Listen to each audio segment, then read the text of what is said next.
authenticated team, backed by cutting-edge technology, ensures seamless execution and unparalleled results. Luntha guarantees credibility and professionalism in all its endeavors and services. We offer, among this, production and broadcasting of jingles, music videos, narratives, documentaries, press services and programs on location or outside, live broadcasting of mass and other church functions, government or indoor functions, and political rallies, creation and broadcasting of special programs, sponsored content, sports and entertainment, and advertising for small, medium, and large enterprises. All services are offered at competitive prices. Tune in daily to catch Luntha Television on Zuko on Channel 51, Starsat Channel 474, Star Times Channel 474, Topstar 474, Plié 007, GoTV on Channel 807, Azam on Channel 386, and live streams on our YouTube and Facebook platforms. You can find us in Area 2 Lilongwe or can reach us on 0883 815 055. Come, let us help you grow your business.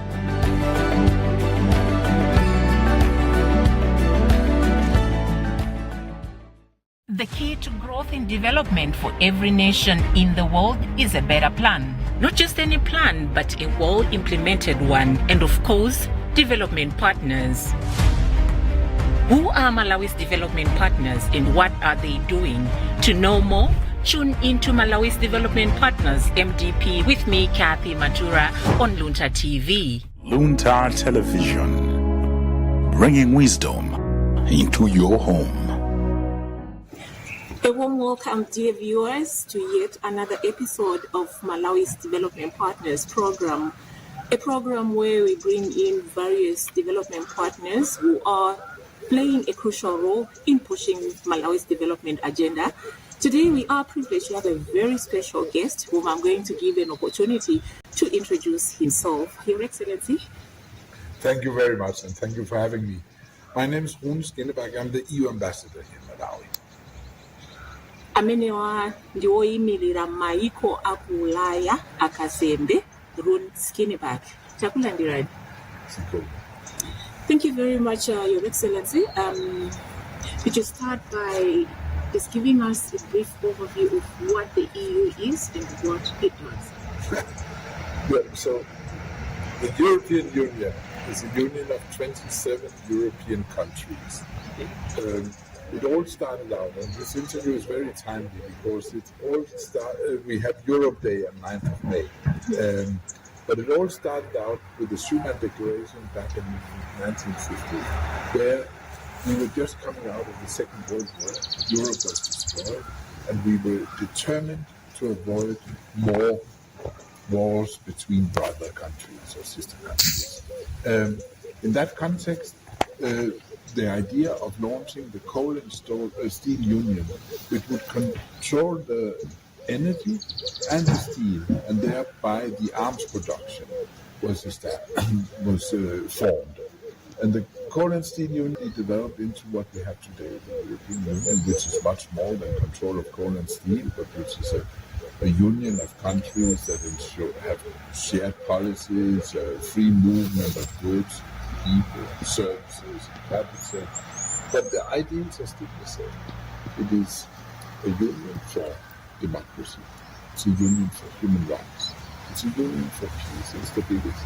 It's a union for prosperity. Thank you very much, Your Excellency. I'm sure those who studied history in high school, you can even pick it from what he's saying that the main reason why the EU was formed, it was just coming out of war and they wanted to stop war. And in the same vein, Your Excellency, may you just give us a brief overview of what the values of the EU are? So as I mentioned, democracy, human rights, prosperity, peace and stability are at the very core. Now, I think it has gradually developed because we are so many countries today to give more nuances to these pillars. But and certainly also we say peace and stability prize. And we are recognizing this as we speak, where we have a a war at our doorstep in neighboring Ukraine, which is victims of the Russian war of aggression. And we are supporting Ukraine in defending themselves, in defending their territorial integrity also. And we are, of course, pursuing the very same values when we are promoting a rules-based multilateral community also, taking point of departure of the UN. Okay, thank you very much, Your Excellency. So you've just given us a brief history of the EU, what it does, its values and everything. If you could also now come down home to the program, when did the bilateral the relationship between Malawi and the EU start? And which are the areas of focus that you are working on in Malawi as the European Union delegation to Malawi? So we first established a delegation in Malawi in 50 years ago. That was a European Commission delegation, primarily the African, Caribbean, and Pacific countries, and the European Community, as it was called back then. It was an agreement that framed the development assistance for Malawi. So in short, we would say, what are you in Malawi for? So So but I'm getting there. We started out as being development partners in a donor-beneficiary relationship. Since then, over the following 48 years, this relation has developed gradually into a much more mature, much more equal, and a much more political partnership. And today, we have with the Samoa Agreement, which is defining our relations, we have quite a different relationship where we have partnerships, dialogues taking place on a regular basis, where we are certainly supporting Malawi's development, but we are doing so with the purpose of promoting our values, our principles, and even pursuing our interests, which are the same as Malawi. Also, Malawi wants prosperity. Also, Malawi wants peace and stability. In fact, Malawi is a beacon in the region when it comes to democracy. So we have lots of shared values, shared objectives, common priorities, and these are the ones that we are cultivating through our development programs. And of course, we are perfectly aligned with Malawi's Vision 2060. This is where I was going to take you next to say Malawi has its ambitious Malawi Vision 2063, and there's one of the key development partners, the European Union in Malawi. You are instrumental in, as an equal partner of the Malawi government, like you said, you are playing a very crucial role in helping Malawi push towards the attainment of that Malawi Vision 2063. If you can briefly share with the viewers the areas of focus that you are concentrating in as far as the alignment with the Malawi Vision 2063 is concerned. So, Malawi 2063 aims at making Malawi a middle-income industrialized country fully integrated in the global economy by 2063. That's in almost 40 years. So we have time, but we also have 10-year implementation plans, which is a good thing because it helps us see if we are on track, and it helps us holding those who are in charge accountable if we are not on track. Right now we are not on track, but it's not entirely those in charge fault. It is because, as you know, Malawi has been victim of a series of exogenous shocks following the COVID pandemic, the cyclones, Anna, Ida, Freddy, cholera, polio. And now we have a debt crisis, a fiscal crisis, we have a forex crisis, and we have a food crisis, and we have expensive fertilizer because of the war that we see between Russia and Ukraine. So there are lots of circumstances that have not been very helpful to Malawi, and I'm hopeful that our program can help Malawi to get back on track also for the 10-year implementation. Our programs are aligned with this. We are focusing on three sectors. We are focusing on economic and democratic governance. So economic government is supporting the the fight against corruption. We are supporting the execution of the IFNIS program, administration. We are doing a number of things, and we are hopefully launching budget support later this year.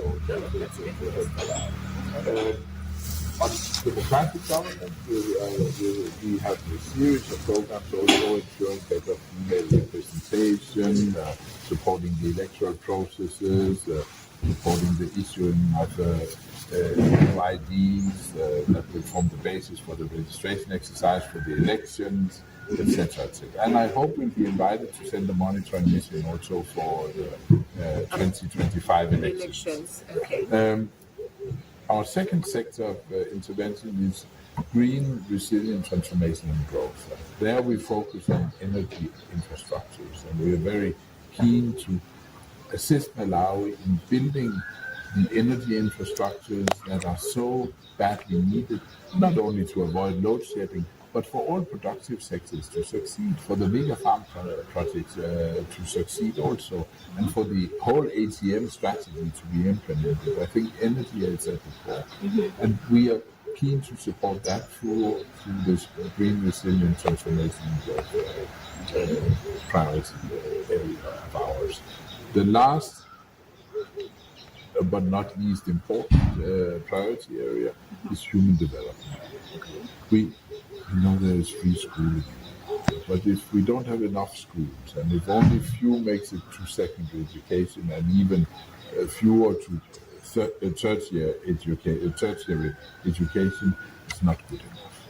So we want to ensure that there's better access, especially for girls. So girls are dropping out. We know that the reasons, the pregnancies, the marriages, all this.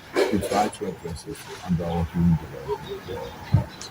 Okay, Your Excellency, you have just mentioned the issue of girls not getting enough opportunities to progress with their education. Something that has come to my mind is the Spotlight initiative that you've been working together with UNFPA, the government, and other partners, which brings me to the point that as the EU, for those who follow track of how you partner with local development agencies, we have seen that you also work with WFP, you also work with UNICEF. Would you have maybe one success story that you could just mention in passing, where you're also working with other development partners that are in Malawi? I think Spotlight is an excellent example. Spotlight reached out in a series of districts to enhance the protection of girls, to enhance the access to justice, to enhance the supervision of the authorities.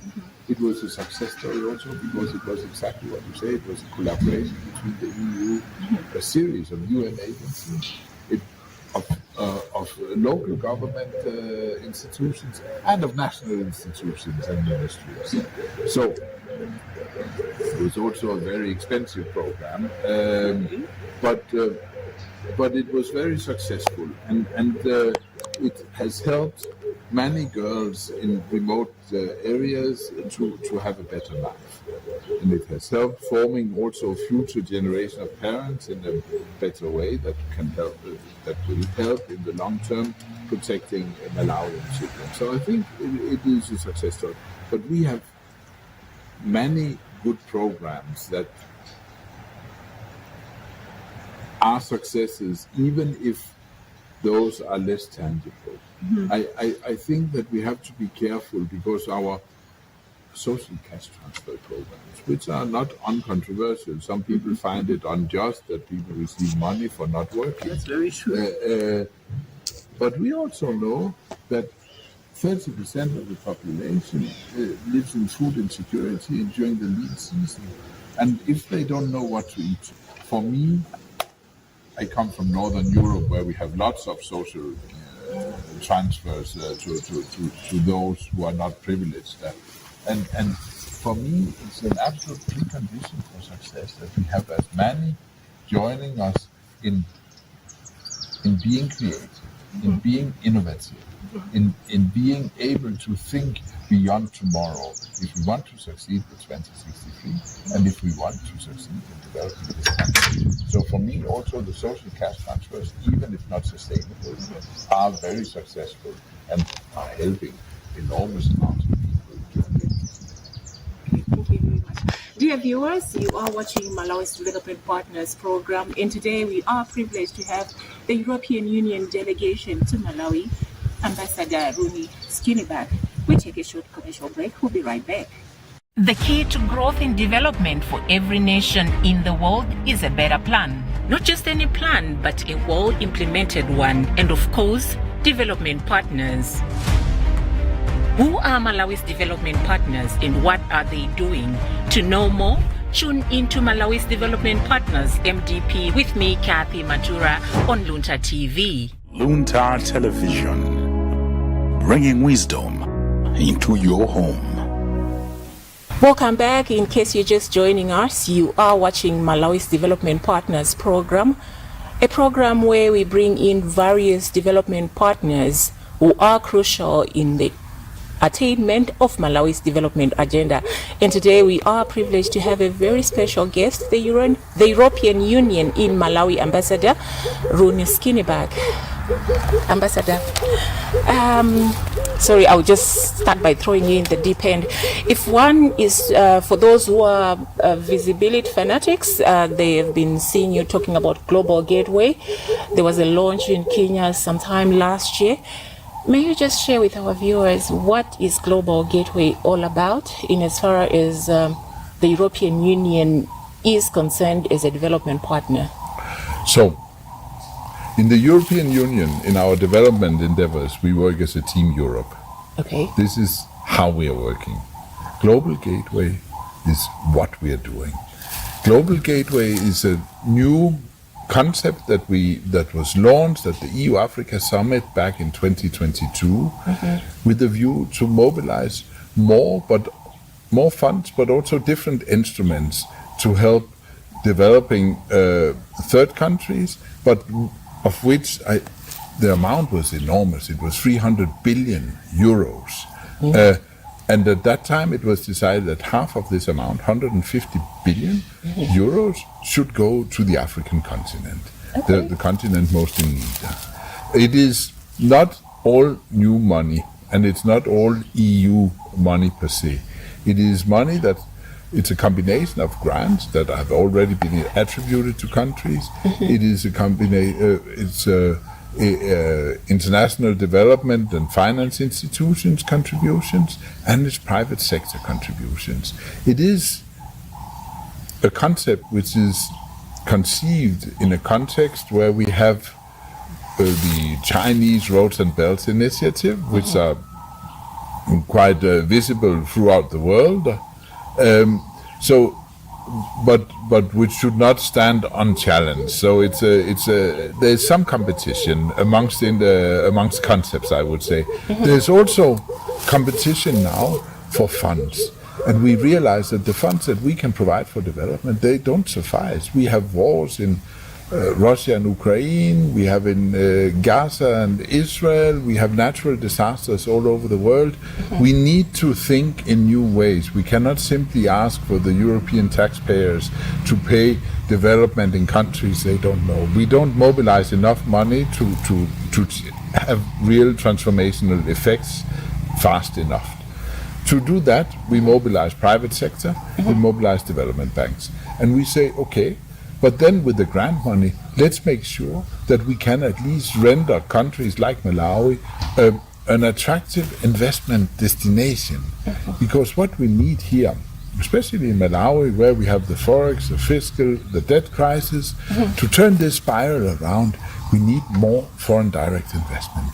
We need a climate which is more private sector conducive, because we cannot rely on governments to turn it around. And that is what Global Gateway does. It mobilizes money. It's an offer, but it's an offer that needs to be attracted. It can be attracted by ensuring that the tax regime is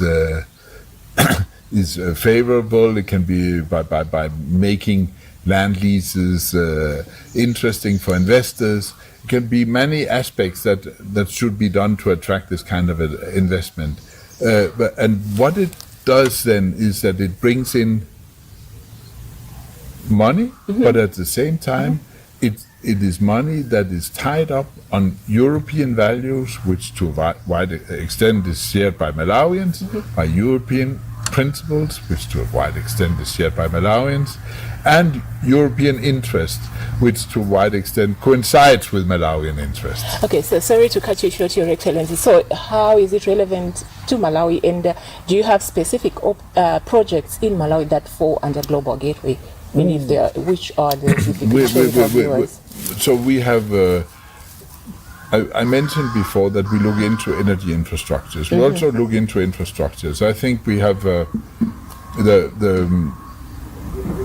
Beira corridor, which is now being subject to a feasibility study. That is something that falls under Global Gateway. If we manage to have it confirmed, it's a very good thing. We have the rehabilitation of the M1, which is the ongoing one, which is not strictly Global Gateway, but which is exactly in the spirit of Global Gateway. With that, we increase access, we save people times. And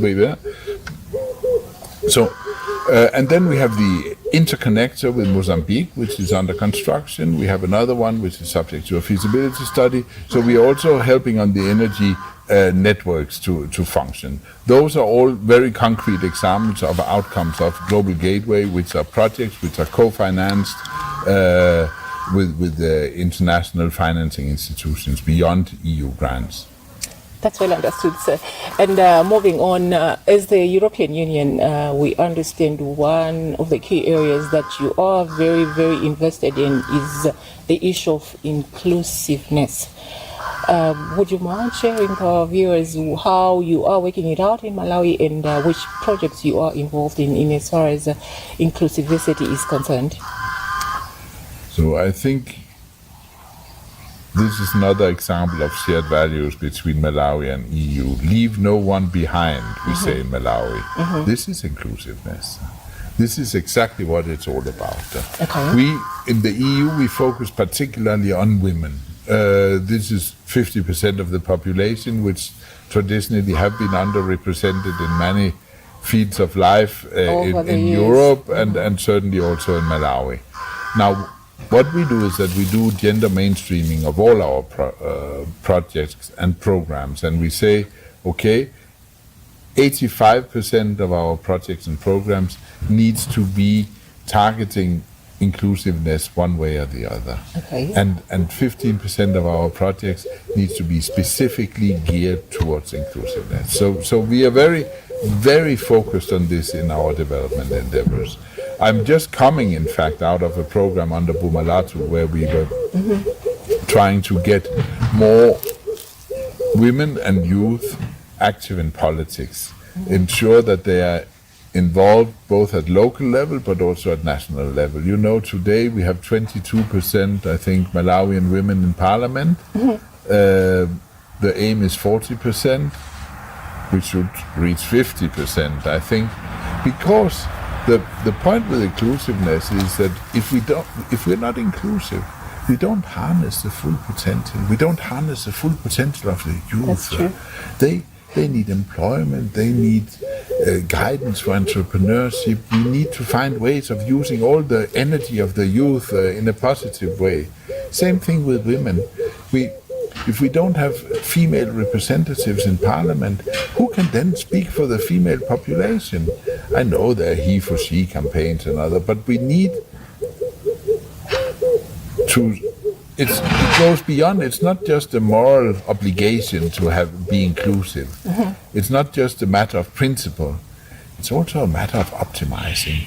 We need to see this is a development issue. If we don't get everybody on board, then we do not harness the potential of everybody, and then we don't develop as quickly as we would like to. Actually, I know as the EU you do practice what you are saying, because when one gets to your offices, the greater percentage of your workforce, we always see that is women. So you are indeed practicing what you're speaking. Yeah. And my predecessor was a woman. Sandra Python. And I think I've also seen even the deputy ambassador is also a lady. You've got a lot of program managers as ladies. So yeah, we are learning from the best. But I must say also in Malawi, you're not doing that badly. You had a female president, you have a female speaker of parliament, you have many female ministers, including foreign affairs, which is the one that I'm dealing with. Honorable Nancy Temple. Yes. Thank you very much for the compliment. And moving on, Your Excellency, when we look at the Malawian population, you were just talking about women and the youth making a larger portion of the Malawian population. Now moving on to the youth, they comprise 80% of the population of Malawi. What are you as the European Union delegation to Malawi doing so that at least you get to tap into what the youth expect? We are talking about the Malawi Vision 2063 and the vision of Malawi getting to be a middle income country, and the generation that's going to see that age is today's youth. How are you harnessing the youth in as far as the implementation and involvement of the Malawian citizens' input in as far as your development initiatives are concerned? We are very much aware of the importance of the youth. We are also a bit challenged when it comes to involving them, because very often we also build on experience, we build on nice CVs, and it's not so easy as a youth, of course, to compete in this respect. What we have done concretely at the EU delegation is that we have established a youth sounding board. This is a relatively new endeavor. We started, it was formally established in January this year, after a long recruitment process where we had several rounds of interviews and a very detailed selection process, because we wanted the best. We could only get 15, so of course we couldn't get all the best, but we got some of the best who are represented.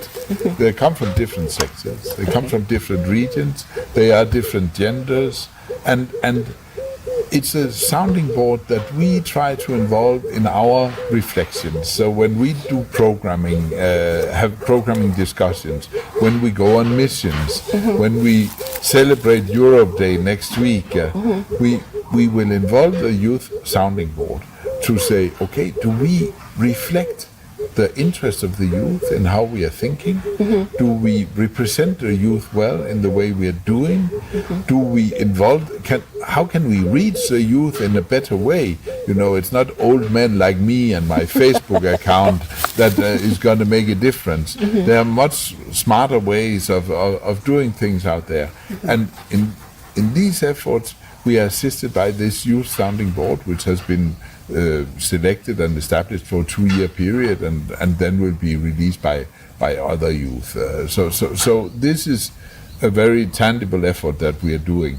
So how is that reflecting on our programs? Not so much up till now. We have a series of youth programs. We are very much aware that I think only 10 of the elected parliamentarians in 2019 were under 35.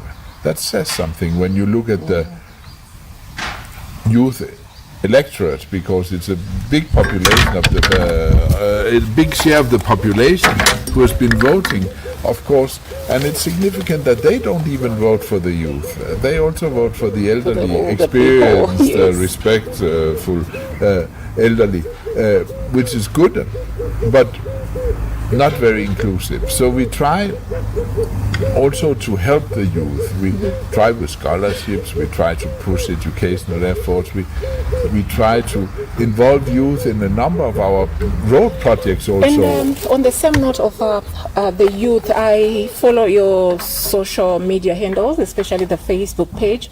I saw last week you were in Balaka at Zuka, and you were also at Mobas. There's a project called Zanchito. I'm sure this is one of the projects that target the youth. If you could just briefly share with our viewers how you intend to empower the youth through the Zanchito program. So there's two pillars in the Sensitu program. There's skills development and then there's entrepreneurship. Under the entrepreneurship, what we try to is to help youth with ideas to realize them. For them to realize their ideas, they need support in terms of concept development, business plan, but also financing. And in some cases, they need technology also. So in Balaka, it is youth who will develop things that they can market locally, basically. So it is developing concepts for them to open small stores and sell their products there. Ensure that whatever they produce is not too seasonal, but that if they have something for the winter, they also have a product for the summer. So they don't have a long lean season where they do nothing.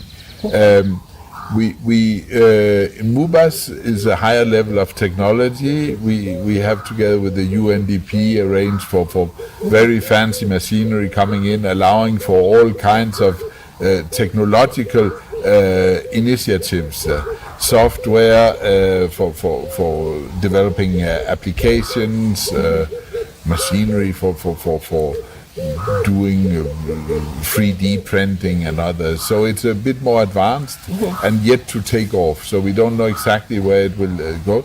But what is important is exactly what I said, to harness the potential of the youth. They have the energy, they have the ideas. Let's do our utmost to let these ideas, at least the good ones, materialize. Thank you very much, Your Excellency. Actually, why I was particularly interested in Balaka is because for most of our viewers, we have a wider viewership in Balaka, and we also have a bureau there is Luntha TV. So it is something that will be of great interest to them, and I'm sure they'll also take it up and follow up, considering that it's one of the semi-urban areas where most of the youth don't have opportunities as compared to those who are in towns, even educational opportunities. So thank you very much for sharing that with us. And before we come to the end of the program, if you can just maybe share with our viewers how you rate Malawi, how it is performing in terms of its development agenda, and maybe if you could just give a few words of advice on how they can get to embrace the initiatives that the development partners are bringing in together with the government of Malawi. So we opened by saying that Malawi is in a tight spot right now, between a rock and a hard place. We have a fiscal crisis, a forex crisis, we have a debt crisis, there's a looming food crisis.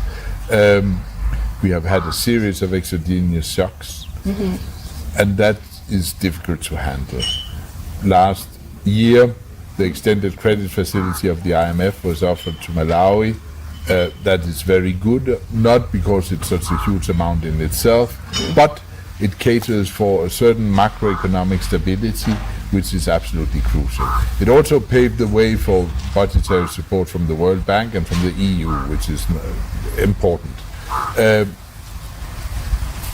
It's not enough to get the ECF, we also need to keep it. And to keep it, we need to stay on track.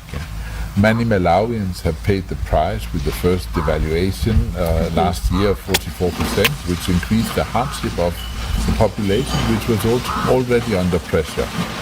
I think there will be more tough decisions to come, because we need to get Malawi back on track. For years it has been running a deficit, and this is obviously not sustainable. We are here to help in this endeavor. This is what we are trying with our budget support, this is what we are trying with our development aid, along with many other development partners. The challenge is now that we are approaching elections. We have elections in 17 months. And we know, of course, how difficult it is as politicians to make tough decisions as elections are approaching, because they don't bring popularity in the short term.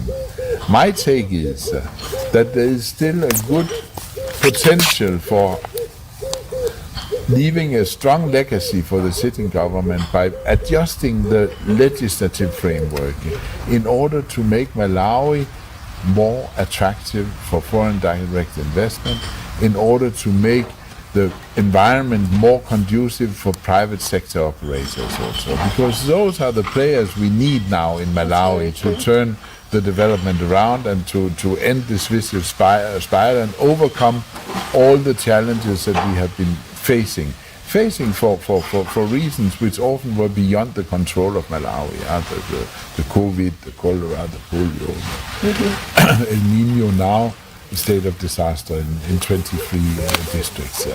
Okay, thank you very much, Your Excellency, for those nuggets that you've shared with our viewers. I'm sure we have various policymakers who are following this program, various government ministers, various scholars who are going to embrace some of the advice that you have just shared. And we are glad to hear that you will be celebrating Europe Day next week, the 9th of May. And for us in Malawi, you're celebrating yet another Europe Day. To us, it's a commitment that you are still in Malawi, you are with Malawi, and you always be with Malawi. Can you confirm that? Yes, indeed. We stand by Malawi's side, just like Malawi is standing by our side. That is what partnership is all about. Thank you very much, Your Excellency. Dear viewers, this brings us to the end of today's episode of Malawi's Development Partners Program. Today we were with a European Union delegation to Malawi, Ambassador Rune Skinnebach. It was a pleasure having you, Your Excellency. Dear viewers, goodbye for now.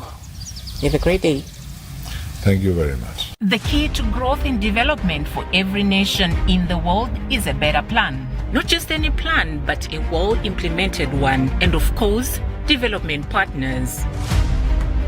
Who are Malawi's development partners and what are they doing? To know more, tune into Malawi's Development Partners MDP with me, Kathy Matura, on Luntha TV. Luntha Television, bringing wisdom into your home. Kodi zabwino inuai? Lusoleki Malawi yakubweretserani maphunziro a ntchito zamanja kuyambira pa 6 May 2024 ndi kupeza certificate ndi zida zoyambira ku repairing